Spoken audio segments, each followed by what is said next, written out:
Hi, my name is Heather Feather. I am the owner of Rare Bird Medicine, and today's topic is simple steps to wellness.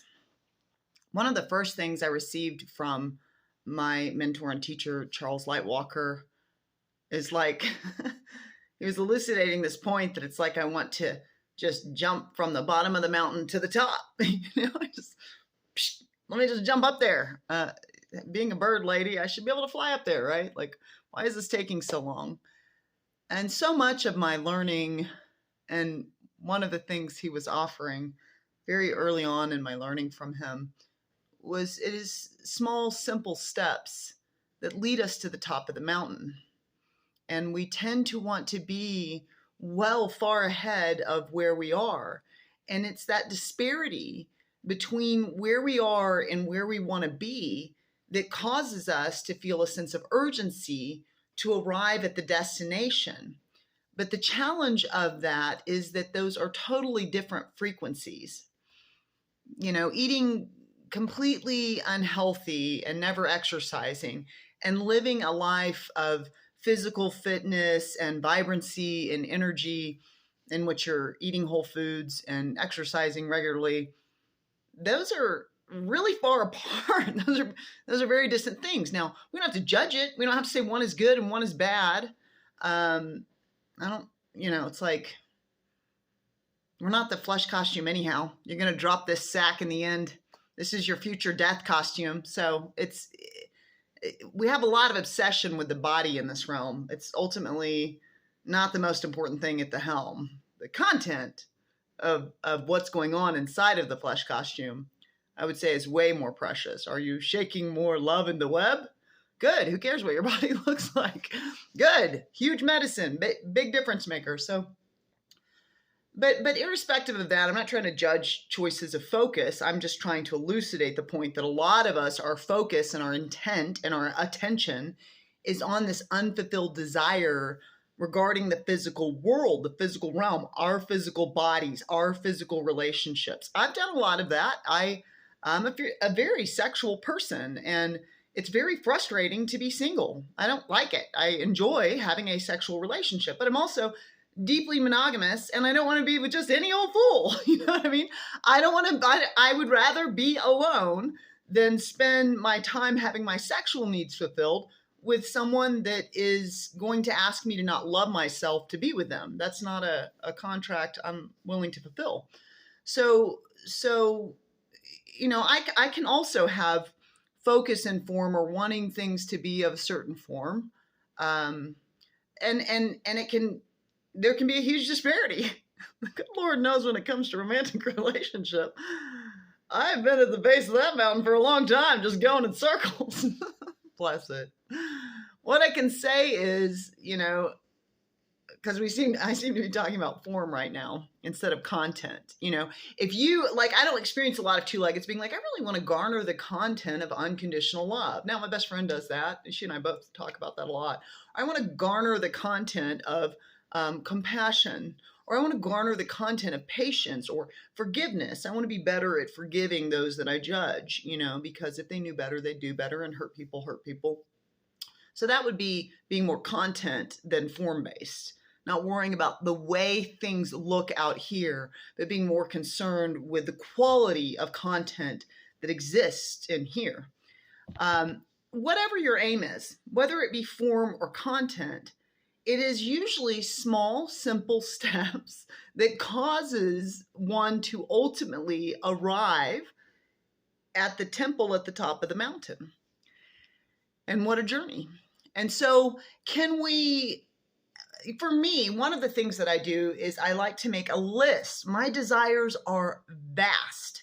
And some of them have thousands of steps. It's like I'm playing that part of Skyrim where I'm going to see the Greybeards. There's just a ton of steps up this mountain. For example, creating a Hogwarts of sorts, a magical college that is accredited, where we can have accredited magicians, and people that defy physics in this realm. I think that's what I'd like to hand humanity before I exit flesh costume, rot off this bone, or turn to ash. That's a big aim. I mean, as far as it being an accredited college, I'm on the path. I have a nonprofit. It's a charity. I'm taking all the steps. I'm writing the classes. I've been creating the online content, and that's got a lot more steps. That's a big vision. I have these visions of these art pieces. I have so many art pieces I want to do, and sometimes so many shake in me at once. It's like, I feel like I should be painting 18 hours a day. It's like, I'm not painting at all. Creating this nonprofit and working a full-time job and doing an apprenticeship right now. So one of the things I find is that based on where my time and attention is presently divided, there isn't necessarily a lot of additional attention to give my aims, to give my desires. So one of the things I like to do is make a list. Just make a list. Like, okay, I'm going to create a magical college. I need to create the mission statement for the business. I need to read over the bylaws that my attorneys created, make sure that aligns with my spirit.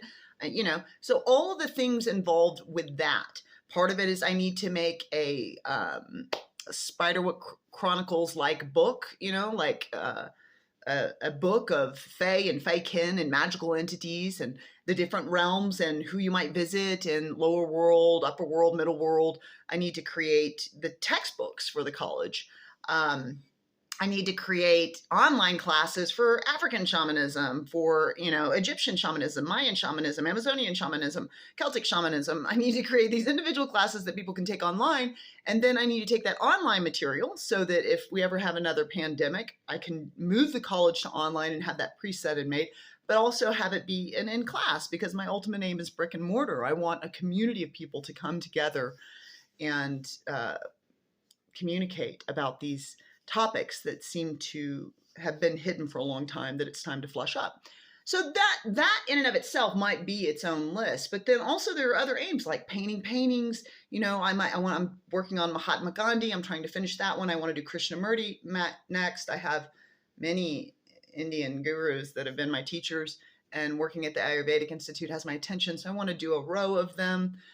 So I might list out the paintings that I want to do right now. I also want to fly a kite. My best friend just sent me a kite. So, okay, let's go fly a kite. I want to go lay on Pachamama's belly and sing songs to the elemental spirits. Good. Let's make a fun list. Maybe I might even divide my list up. Like, okay, what am I trying to do? I'm trying to have fun. I haven't had fun in about a month. Let me go to my fun list. Or you can make one list. I do have a magnet I keep on my fridge that keeps my key focuses present in front of me. Like, okay, I'm taking these medicines, I'm doing these mental disciplines, I'm doing these physical disciplines. So let's take, for example, physical discipline.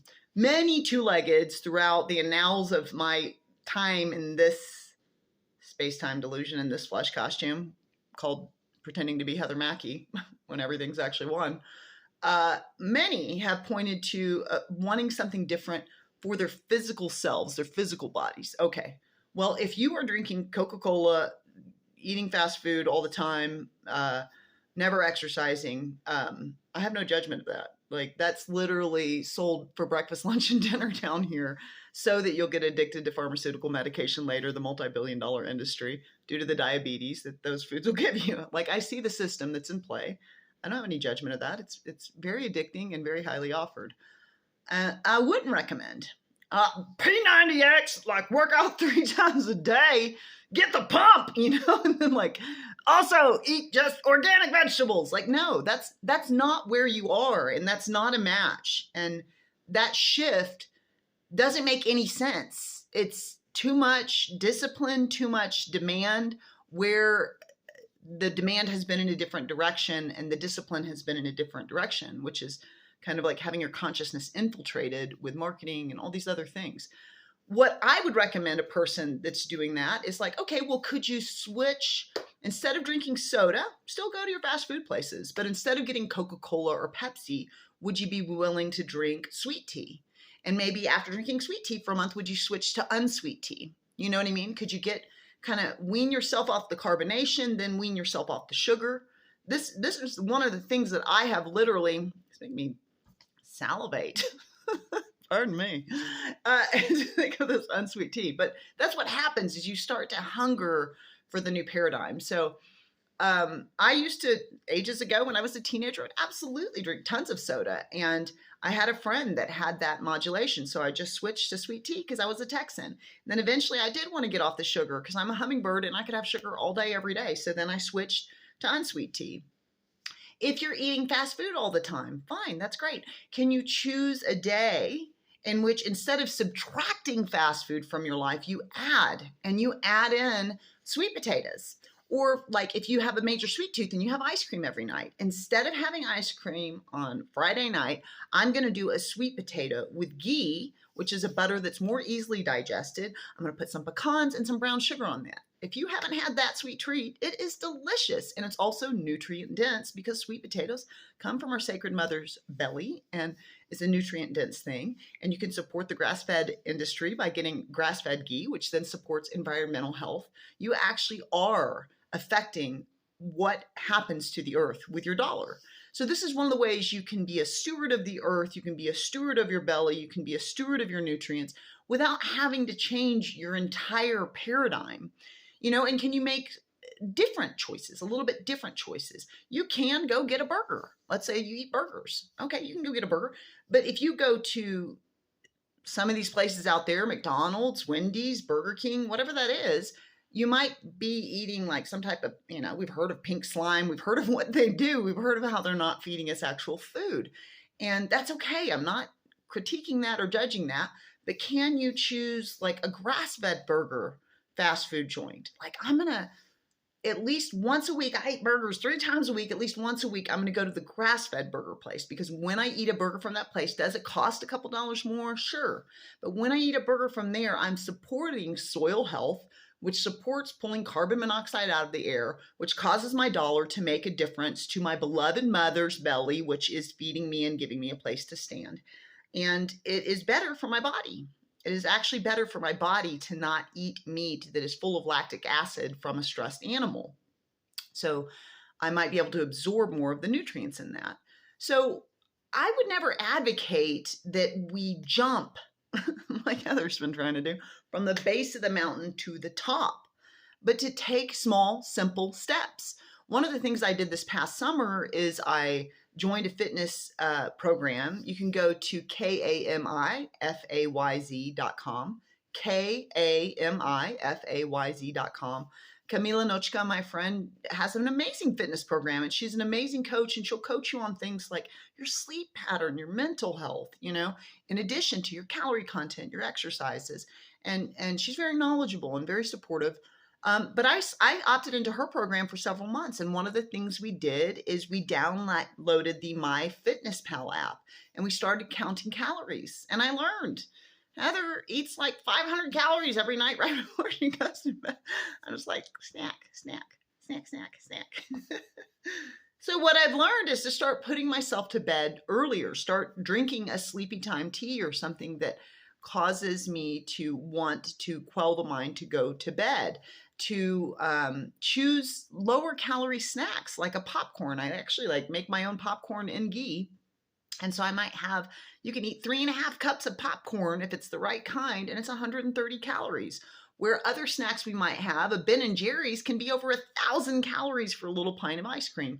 So it caused me to just have a greater awareness of what I'm consuming and making that small step of being aware of the grocery store. Well, could I choose a snack that is different and not giving me so many calories on a daily basis that I then have to try to work off with a hardcore fitness program? So that's just physical fitness, but relationships,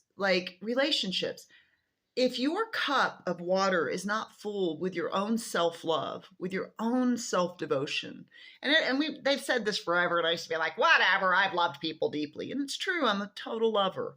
And also, to the degree I'm not loving myself, I'm not able to receive the love of a beloved. And if what I truly want is to be in union with someone that actually loves me and wants to know me in the same way I want to love and know my beloved, then that work starts at home.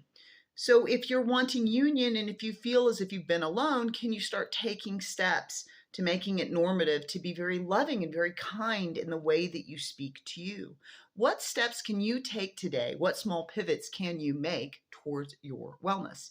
You can always subscribe to Rare Bird Medicine on YouTube, like and comment there. I'd always love to hear your opinions. And there are always services at rarebirdmedicine.com. Blessed be.